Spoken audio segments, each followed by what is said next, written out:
Hey everybody, what's up? Welcome back to another video on my channel. My name is Josh Fan of ShowMeFootball.com and ArrowheadAddict.com, and we are officially 12 hours in to NFL free agency, and the Kansas City Chiefs have made a few moves.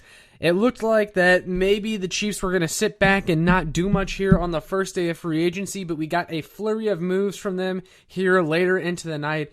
And I'm going to start off with the biggest one first, and that is Houston Texans safety Justin Reid signing a 3-year, $31.5 million deal with the Kansas City Chiefs with $20 million guaranteed. Now, if you guys didn't know, I actually made a video not too long ago talking about potential free agent safeties for the Kansas City Chiefs, and I mentioned Justin Reid in that video, and I also wrote about Justin Reid for ArrowheadAddict.com as a potential Tyrann Mathieu replacement, which, first of all, before anything else, this signing pretty much indicates that Tyrann Mathieu is gone. Justin Reid is the Tyrann Mathieu replacement, and it has been reported that the Chiefs never even offered Tyrann Mathieu a contract, which I think was the right move. I think it was time to move on, and you guys know my thoughts on Tyrann Mathieu. If you don't, I mean, you can go back and watch my other videos. I thought Tyrann Mathieu was gone for the longest time, and I thought it was best for both sides as he's aged.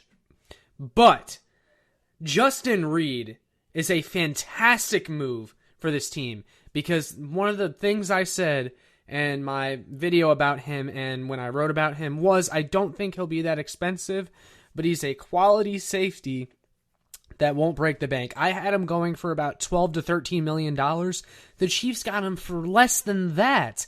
That is a great value for a great young safety who is one of the better cover safeties in the league.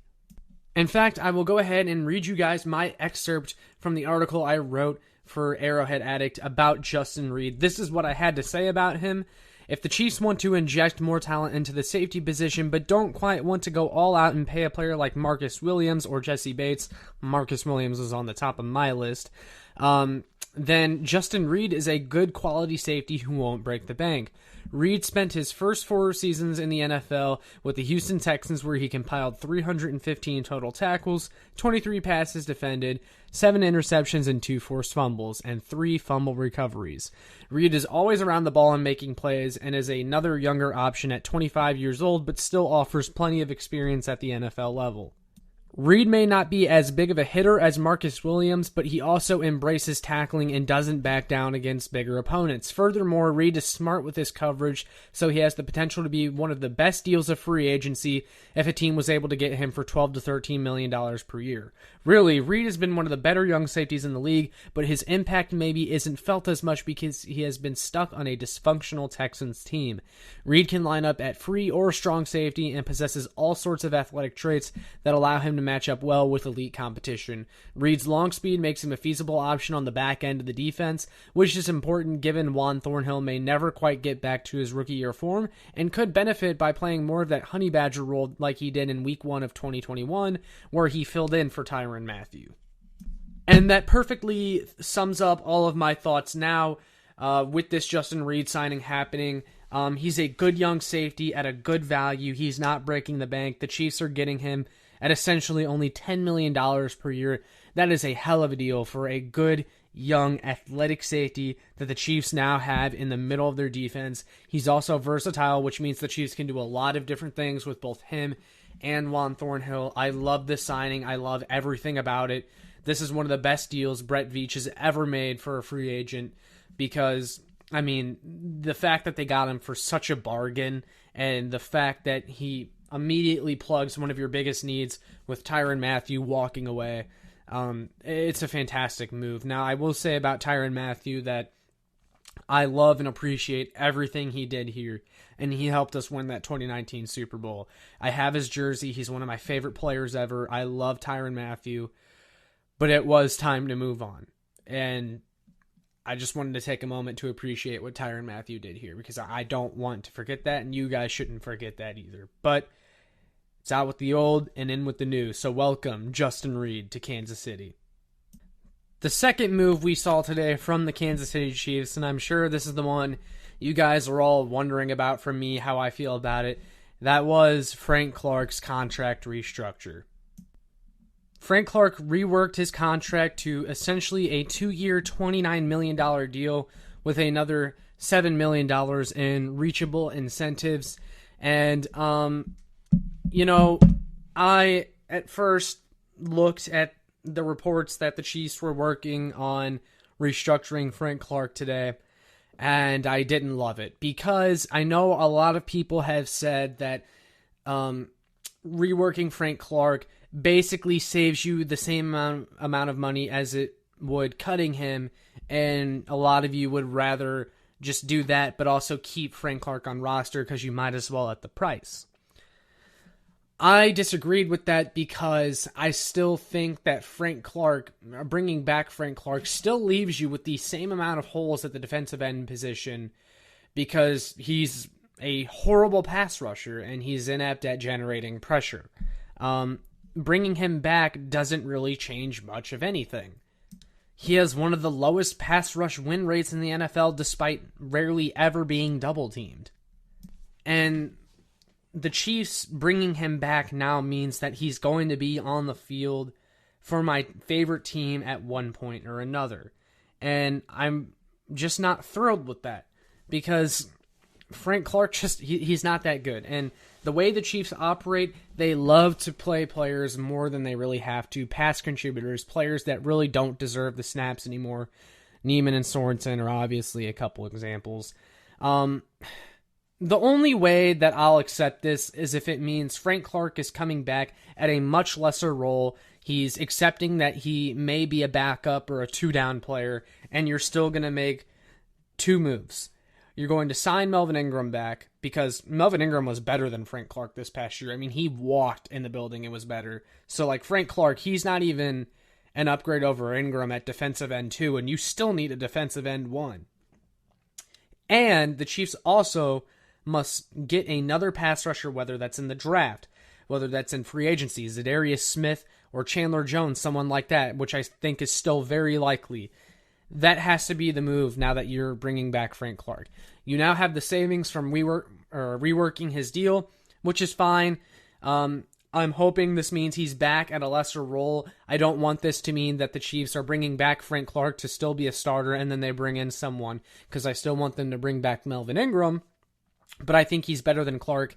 And then I still want them to bring in even another guy, because you need more than Melvin Ingram and Frank Clark. I mean, you had Melvin Ingram and Frank Clark last year, and you wouldn't be doing much to fix the pass rush if you just brought those two back again. I mean, you need more, and a rookie is probably not changing that this year either. But I think you guys kind of get my point. Like, I really didn't want Frank Clark on the team anymore because I think he takes away snaps from players that maybe deserve them a little bit more. I think he's a zero in the pass rush department.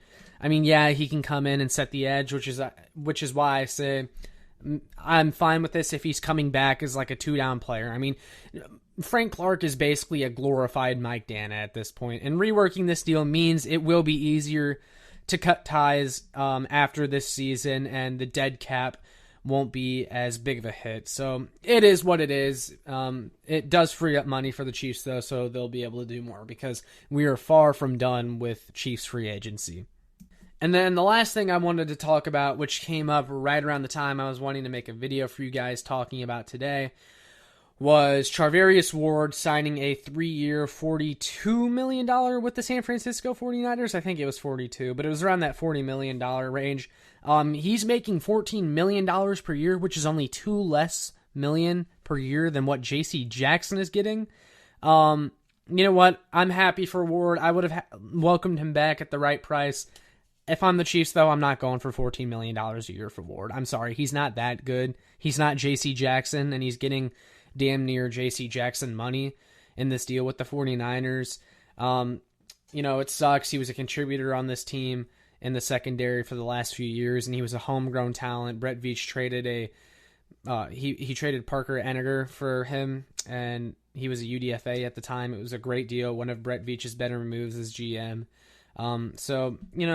It sucks to see him go, but it's not the worst thing in the world. I assume the Chiefs will still add to the cornerback room this free agency and in the draft. Good for Charvarius Ward, but I was not interested in bringing him back at that price. So where does this leave the Chiefs after the first day of free agency? Well, they have a little bit more money to spend now after the Frank Clark restructure. You know, they didn't rework Frank Clark to not make any moves with the money that they now have.